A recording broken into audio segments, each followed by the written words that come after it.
NBA fans, welcome back to another episode of NBA Central with the Cognac Boys. I'm Bobby with CDubb. On today's topic, we're going to talk about the trade that the Phoenix Suns did to shake up the Western Conference. Are they now the favorites for the NBA Finals?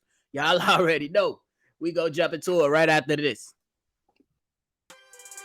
Thank you for tuning in to the number one place for your basketball fix, NBA Central, hosted by the Cognac Boys. All right, y'all. If y'all like what y'all listening to, ensure that you like the channel and subscribe to it if you haven't done so already. We know the trade deadline was wild. We seen the Brooklyn Nets get rid of Kyrie. KD was on. He was on demon time. He had on a Pooh Shiesty mask in the background. Nobody knew it was coming. We thought bro was gonna be gone in the offseason. They said no at 3 a.m. Woj hit the Woj bomb.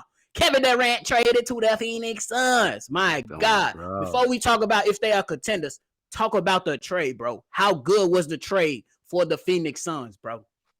Oh, just talk about Kevin Durant. Kevin Durant, I think I always thought for the last probably 5 years that he's the best player in the NBA. You add a nuclear weapon like this that doesn't need a lot of shots. He's going to play defense. I know his defense is underrated in the NBA, but Yes, he does I would play say that. defense. He is a good passer. I ain't saying he was a great passer. He's a good passer, and he can get you 30 in about 12 shots. Bro. That's crazy. So he don't need the ball. And then you add him to a healthy Chris Paul. He's a hooper now. I mean, I don't like Chris Paul because he get hurt in the most inopportune times.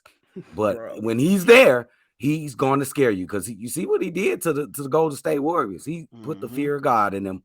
And then you could go ahead and add Ayton in there too. He's a young big, average 18 and he's a double machine, averaging 18 points with 11, 12 rebounds. Look out, dude. I mean, this has got to be the number one threat in the entire NBA with the addition of Kevin Durant. And don't forget, TJ Warren can score now. Yep. TJ Warren, too. We didn't include that he was in the trade, but I think I think the trade was definitely good for the Phoenix Suns. You kept your core pieces. Yep. You kept Chris Paul, you kept Ayton, you kept Booker. Now you got the four people in your starting lineup is just very, very good players. And then that additional fifth piece they got to be on that, maybe a Torrey Craig or something like that. He ain't got to do nothing but stick defense because you got all the scoring in the world with Devin Booker and KD, and Ayton can do something for you on the other end. And Chris Paul is a nice pick and roll guy. Very, very good in the pick and roll that's going to feed Kevin Durant and Ayton and Booker because the knowledge that he has on there. But now I got to toss this to you. Are the Phoenix Suns the favorite now in the Western Conference, and why? Damn, everybody been working all the first half of the NBA season. They're like, man, this team ain't. But guess what?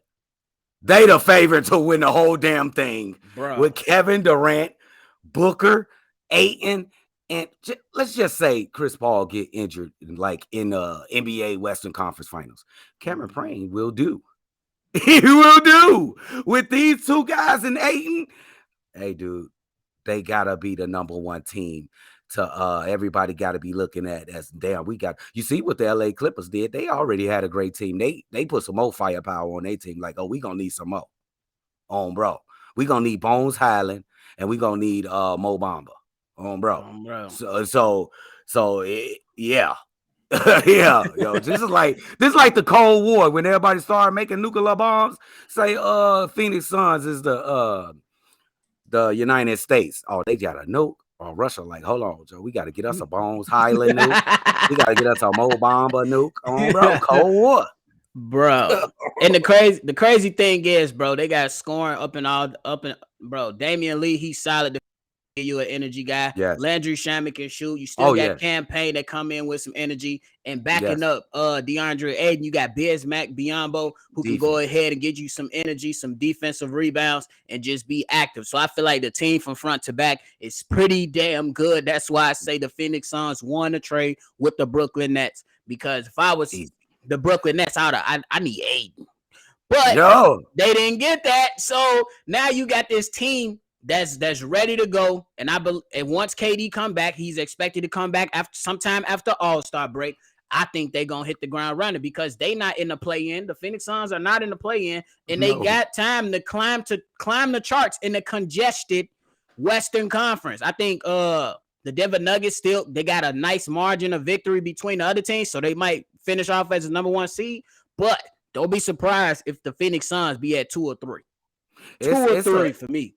it's a players that I'm looking at like in the Western Conference, like really thought that this was gonna be their year to burst out.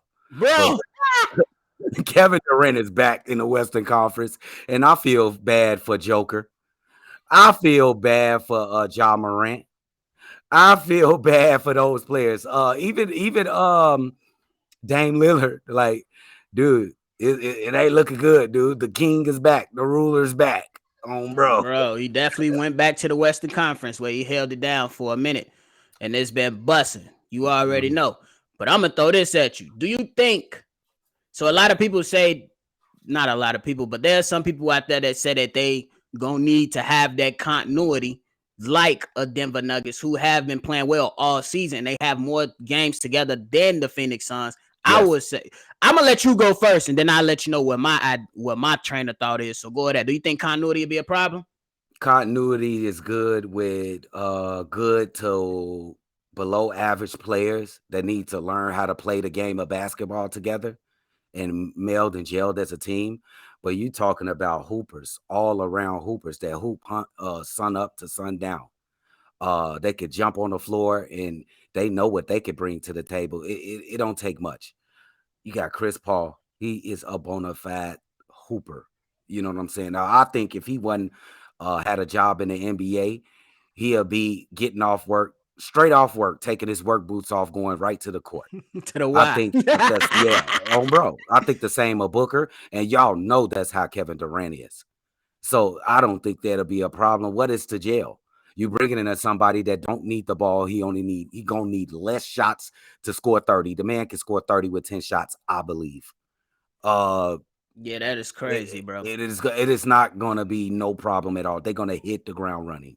I'm with you, bro. I don't think it's gonna be an issue because look when he went to Golden State, Yes. instantly won simply because his style of game doesn't require him to take 20 shots a night.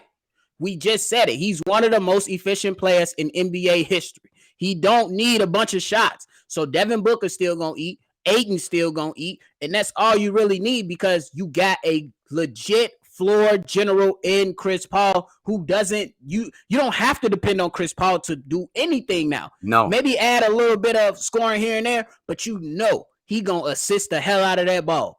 I think these guys are scary, but I gotta pick up some from not you, Shannon Sharp. Ja Morant. You still good in the West, brother. You still good in the West, my guy. Got cloudy over there, boy. Cloudy. Oh my God, Ja Morant, you still good in the West, my guy. CDubb, it's been put out there that the Grizzlies tried to get Kevin Durant, but he had his eyes set on Phoenix. He would never go to. I think he'll never go to Memphis. I don't know if he had a trade can reject trades in his contract, but I don't think that's a good fit for Kevin Durant with all those young kids. So in the summer, remember when Kevin Durant put in a trade request in the summer? Mm-hmm. The front office and the owner of the Brooklyn Nets came to him and was like, let's try it. If it doesn't work, we will work with you to get to the team where you want to go. So shout out to Brooklyn Nets for at least doing that. Like, bro, you gave it 3-4 years. Shout out to you. Now we just gonna get you up out of here, recoup some players and some picks, and then we just gonna move on. They were third and fourth in the East. Bro, but you ain't going nowhere with Kevin Durant as the only superstar surrounded by a bunch of role players. Everybody knew that. I'm talking about before Kyrie left.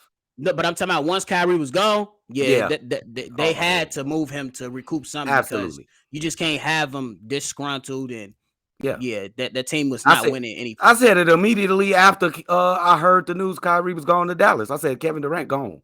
Y'all can say goodbye. He's not staying there. You definitely said it. So is there any team Oh yeah, but before, bro, Phoenix Suns said, "Oh, Lakers, y'all want to get better? Hold my drink." Hey, but hey, that's not. Don't flex on the Lakers. They gonna be a threat to somebody. They a threat. They a Yeah, threat. And yeah. while we talking about threats, who are the teams in the Western Conference who can pose as a threat to the Phoenix Suns? Since now that me and you have chosen them as the favorites to win the title from the West. It's only two teams that I think can even compete with this team. The number one team will be the LA Clippers with that two-headed snake, the Medusa, if you will, and Kawhi Leonard and Paul George. Plus, they just got a hell of a team makeup, dude. Zubac. They just added Bones Highland, who is going to come in and electrify LA. They don't know Bones Highland until he get on the floor for them. They gonna see.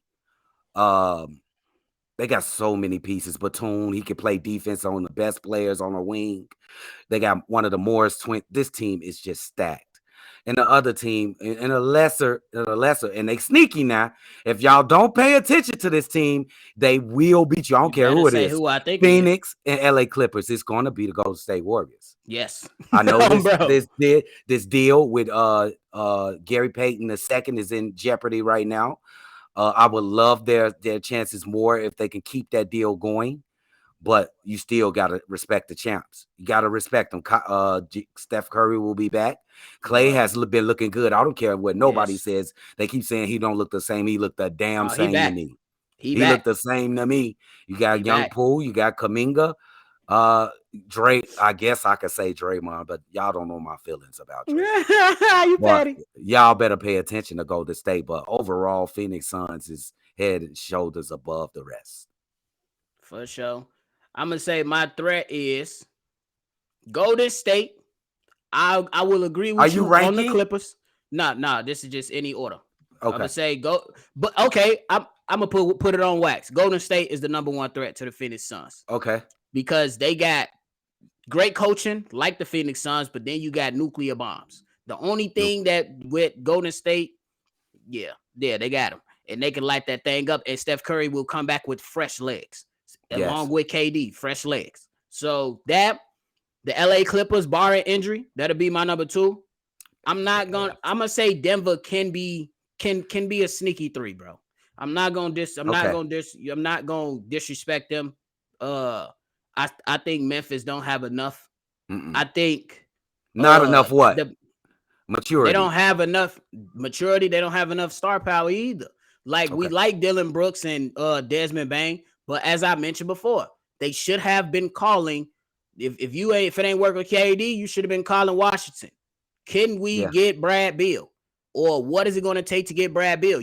I believe Ja Morant needs a second star. It's a vet, an experienced vet next to him to be like, hey, we need to chill. We need to do Can this. I say something before you finish, nephew? Go ahead. Can I say something before you finish, nephew? See, the problem with Memphis, bro, when you go against these teams, like Ja Morant, he could go toe-to-toe with a Stephen Curry, the point guard, or he could go, he could dominate Chris Paul or Cameron Payne. But who the hell gonna deal with Booker and Kevin Durant? Who the hell gonna deal with Klay Thompson and Poole?